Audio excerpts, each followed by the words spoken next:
ازيكم عاملين ايه؟ يا رب تكونوا بخير. النهارده الوصفه بتاعتنا وصفه شويه تدي على مطاعم. بس في نفس الوقت هي وصفه متكامله مغذيه فيها كل العناصر الغذائيه. الولاد طبعا هيحبوها جدا. آه بمقادير بسيطه جدا.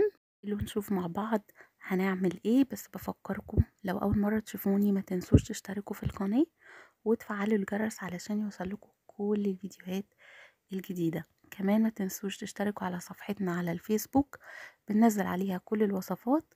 ويلا بينا نبتدي مع بعض. اول حاجة هبتدي ان انا اجهزها هي العجينة بتاعتي. العجينة بتاعتي 3 مكونات فقط: بيضة واحدة، كوبايتين من الدقيق، وكوبايتين من اللبن. كل اللي بستخدمه عليهم شوية ملح وفلفل. العجينة شوية قريبة للكريب. بس دي هنا بنستخدم بيضة واحدة. يبقى أنا عندي بيضة، كوبايتين لبن، وكوبايتين من الدقيق، وشوية ملح وفلفل. هبتدي ان انا اعمل المكونات بتاعتي، اضربهم كويس جدا، وبعد كده هبتدي انزل عليهم بالدقيق. طبعا ممكن اختصر الخطوة دي خالص واحط كل المكونات بتاعتي في الخلاط. الموضوع مش هياخد معايا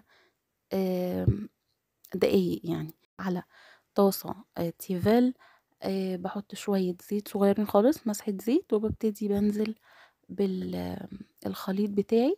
واول ما احس ان هو ابتدى يستوي زي ما انتوا شايفين كده، هبتدي ان انا اقلبه على الناحية التانية لغاية ما اخلص الكمية كلها. نيجي بقى للصوص.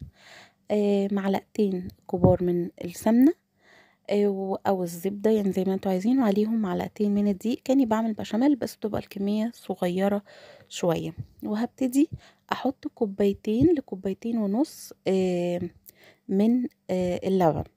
يبقى معلقتين زبدة وعليهم معلقتين دقيق، وكوبايتين لكوبايتين ونص من اللبن، لغاية ما اوصل للقوام اللي انا حباه.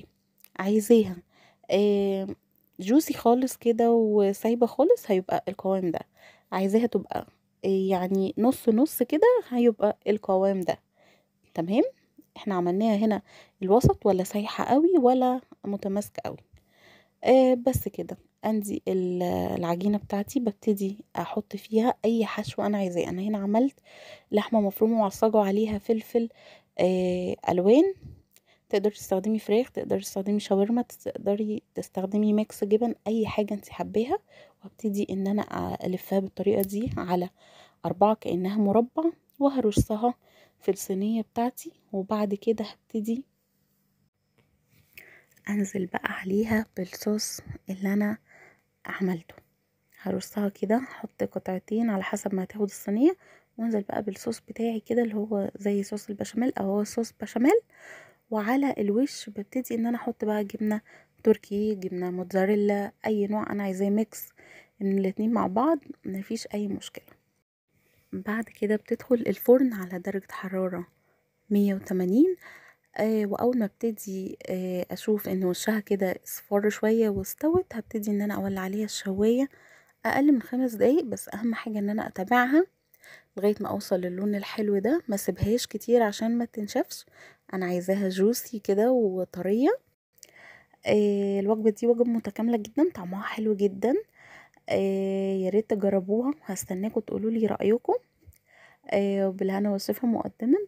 لو عجبكم الفيديو ما تنسوش تعملوا له لايك وشير، وما تنسوش تشتركوا في القناة وعلى صفحتنا على الفيسبوك.